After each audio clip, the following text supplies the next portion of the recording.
I feel like a little bit of a guest on your show now, Vince. Yeah. To be honest, last week. I feel like you are the host of the Clinical Dose, and then we're just going to rotate through myself and Josh and whoever else wants to come along and give their opinion. Episode number 8. Yeah. 5 delicious, I'm going to just go with delicious questions, covering a little bit of fitness, a little bit of business, as you guys have come to expect. Vince, let's dive straight into it.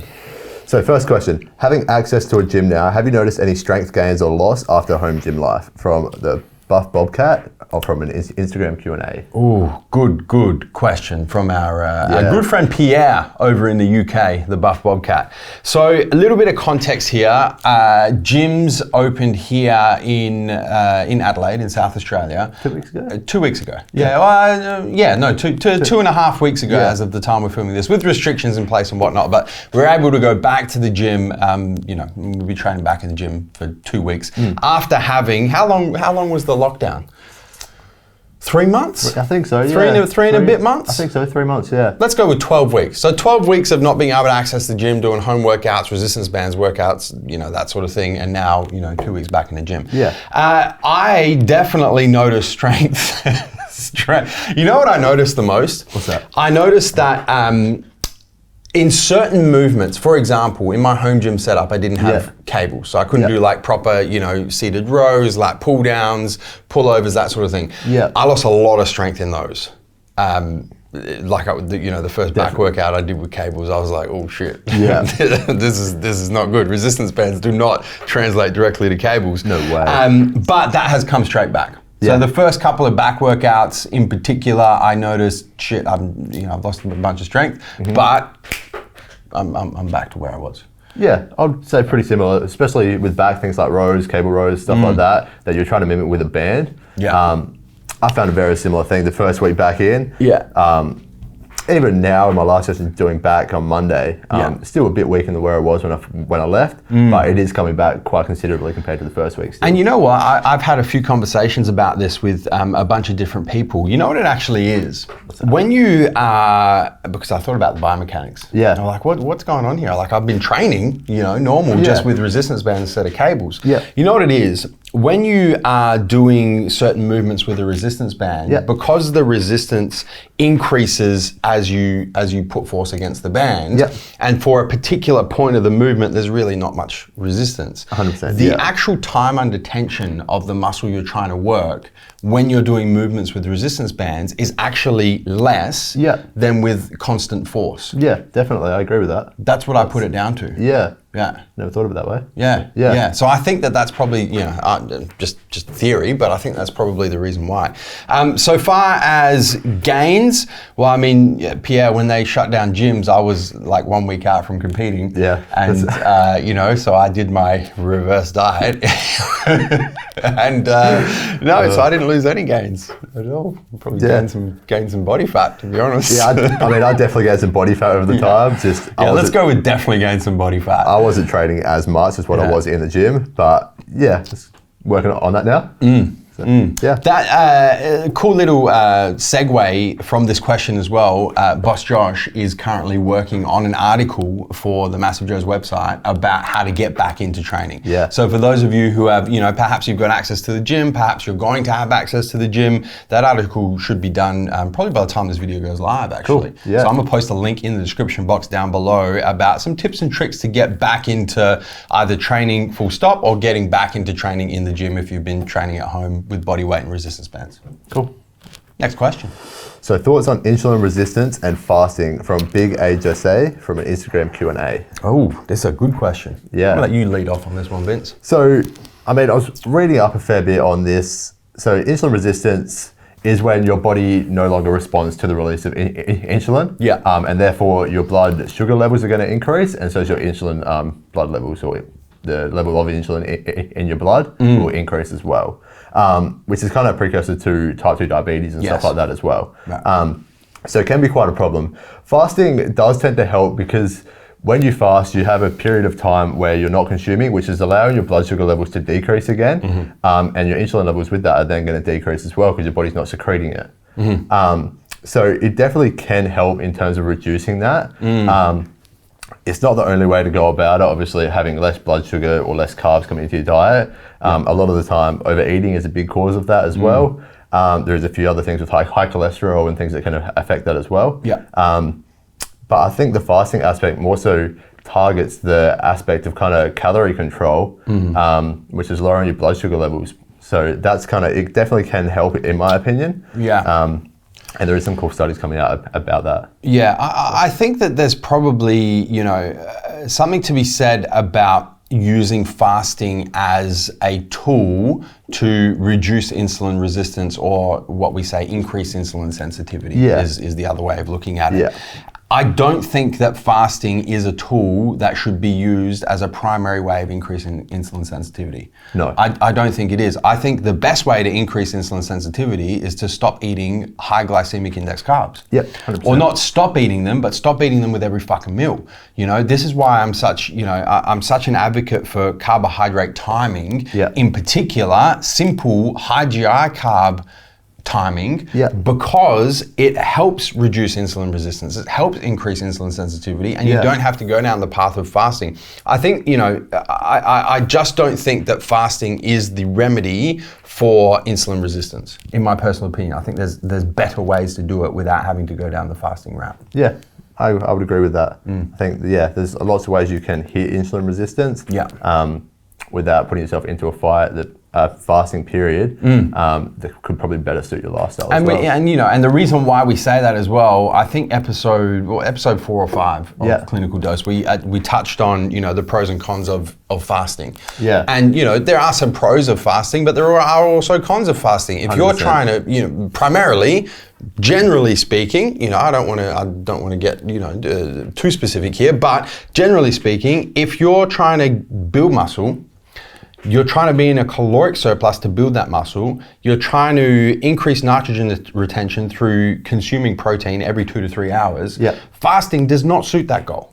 It doesn't suit it. So then if you are trying to build muscle, but at the same time, you want to increase insulin sensitivity or decrease insulin resistance, well, what do you do? Because fasting doesn't really serve your goal, but so that's when you look at carbohydrate timing. That's when you look at the sources of carbs, the types of carbs that you're consuming and when you're consuming them, so that you're getting insulin spike post-workout, and that's pretty much it.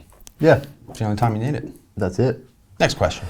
So thoughts on saving money by hiring juniors or cheaper staff versus saving time with hiring people with experience? From SK85_ultimate from an Instagram Q&A. Okay. There's a saying that I'm sure most of you guys are familiar with, that time is money. And this, if this is a scale, and on one side we have hiring juniors to save money on this side, and then we have hiring people with much more experience that's going to cost you more money but going to save you time, and that's the scale. Where I would typically like to sit on that scale would be towards this end here. Towards the spending a little bit more money to hire people with experience so that you're saving time. I don't think, and obviously this depends, it's very specific to your current business situation. Because, a lot of businesses, especially in the first, 5 to 10 years, don't have a lot of money. So they have no choice. Right? So it's like, well, we can only afford to pay staff this much. So for that sort of salary, we're only going to get junior staff and it's going to take us more time, but you don't have a choice, right? So the practicality of the situation needs to be considered as well. But if you do have a choice, I would go towards that scale of spending a little bit more money, getting people with a bit more experience that's gonna save you and your business time. That being said, it's like a sports team. You need a mix of both. If you spend more money to hire only people with experience and you don't have any people coming up being trained, what are you gonna do when those people leave? Up shit creek. If you can't replace them, right? Then what are you going to do? So I think a wise business decision is to probably have a little mixture of both. I would agree with that, and I think it depends as well how valuable your time is, because you're probably going to have to put more of your personal time or the business's time into grooming those employees as well. So at that time depends how valuable your time is. And I think, like you said, having a mixture of both, because I think just getting people with experience is almost going to kind of limit creativity a little bit because they have been around so long, they may not be thinking of newer ideas. Whereas junior people wanting to come up may see things differently as well, and then kind of bouncing off each other if they are in a team. So you're getting the best of both, essentially. Yeah, and that's a good point, actually. You know, sometimes when you hire people with experience, perhaps that experience can be to their detriment a little bit. Because they can be a little closed-minded based on what, you know, like you only know what you know. Based on what they know, based on their experience, they're going to bring that same knowledge to the table. And if you want some fresh ideas or some fresh knowledge or some fresh perspectives, you're going to need people with no experience. So they come to the table with an open mind. So I think really, it's a combination of both. Next question. So supps you recommend for endurance sport from Corec from Instagram Q&A. Oh, this is a good one. It is, yeah. It's man, it depends how. Like, are we talking like Ironman? I think I did look on his thing and saw a photo of cycling, actually. Okay, so we're talking cycling. I think so, yeah. I think that's where we're coming from. You know, I think you know, very basic. Let's go top three, Vince. Let's go top three supplements for endurance sports. We're going like particular ingredients or sub brands total, or no? Let's go product categories. Product categories, yeah. So I'm going to say, first and foremost, a good protein powder to help with recovery, to increase your amino acid intake, to increase your protein intake, to help with recovery. Because no matter what sport, if you're involved with pushing the human body outside of its comfort zone, recovery is going to be a big deal for you. And if you're not getting enough protein from your diet, which most people really don't, protein powder, boom, number one.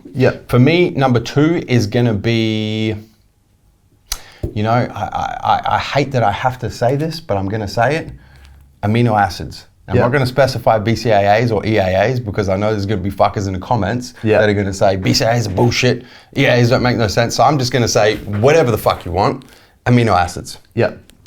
Once again, to really help with recovery, and amino acids, BCAAs in particular, let's just get to the point, actually through their mechanism of action, help increase endurance.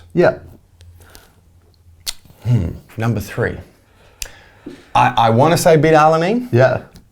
We're very similar point. But then I also want to say, you know, like an engineered carbohydrate to have during the endurance, that's really going to help power that, you know, especially when you start getting into the glucose energy system with endurance-based exercises, something like a cluster pure from Creation, to be very specific, is going to help. So I'm going to go for, I'm going to say beta-alanine, cluster pure. We're very similar there.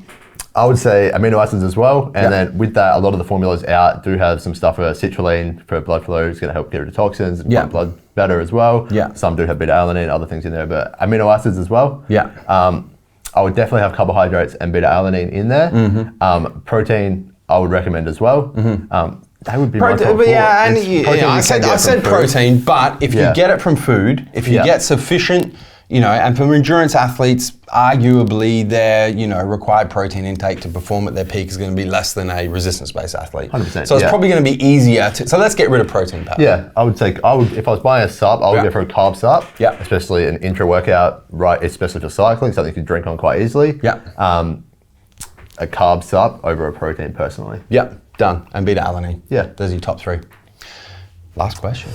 Is there any difference taking vitamins fasted when they're suggested to take with food? From Josh Camplin from Instagram Q&A. Ooh, so I have personal experience with this one, Josh. Often because I take, you know, if you guys have seen Pro Prep, you know what my morning vitamin stack looks like. There's like 10 different vitamins. There's a lot there. Vitamin D3, CoQ10, fish oil, vitamin C, there's a whole lot of shit. If I don't take that on with food, it can make me feel a little nauseous. And I don't know why. It's probably just a lot of different vitamins getting into the bloodstream. Because whenever you take anything with food, it slows the digestion. It slows the amount of time that it takes to get into the bloodstream. If you take anything on an empty stomach, gets into your stomach, digestion straight away, into the bloodstream straight away, and you know, away you go. So taking anything with food just slows that process of consuming something to it getting into the bloodstream. And my personal experience with my, you know, morning supplement stack, vitamin stack in particular, is that if I don't have it with food, it can make me feel a little nauseous. And I think that's really where the recommendation comes from, is that most companies wouldn't want you feeling sick taking a multivitamin. Yeah. And that's why they suggest taking with food. Take it with food. In my opinion, it depends on what you're taking. If it's something quite heavy like that, yeah, I would definitely take it with food because you probably will feel quite nauseous. I believe it's quite the heavier mineral type supps, which cause some GI upset, that tends to make you feel sick. Yeah. So when you're having a heavy multi and there's iron, magnesium, all these heavier kind of minerals in there, the combination of all of them tends to make you feel sick. There you go. Other thing they could suggest having with food is that certain minerals, vitamins can help the absorption of certain things as well. There you go. So it could be a bit more beneficial there. And that's a wrap for episode 8 of The Clinical Dose. Thank you guys for all of the questions that were selected in this episode. If you've got a question that you want us to answer in the next episode of The Clinical Dose, you can do a couple of things. You can post it down in the comments on the YouTube channel of this video, because that's where we look first. Yeah. We pick all the good ones from there. And then we tend to throw up a little Q&A square. I've been doing it on my personal Instagram at the moment, usually over the weekend. So keep an eye on my personal Instagram. Sometimes the MassiveJoes Instagram as well. Yeah. We'll throw up a little clinical dose Q&A, and that's where these Instagram questions tend to come from. Yeah. Vince, do you have anything else you'd like to add? No, that's it. Before I tell the viewers to hit the subscribe button, subscribe to the MassiveJoes YouTube channel, turn your post notifications on your mobile, your cell phone, and your desktop PC, so you don't miss a beat when it comes to all the latest episodes of The Clinical Dose and everything else we got happening on the YouTube channel.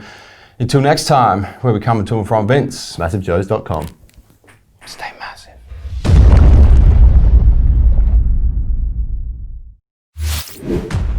Thank you for tuning into this video. We hope you enjoyed watching. Don't forget to check out our latest upload and our recommended video, and be sure to subscribe to the MassiveJoes YouTube channel to stay up to date with all of our latest uploads.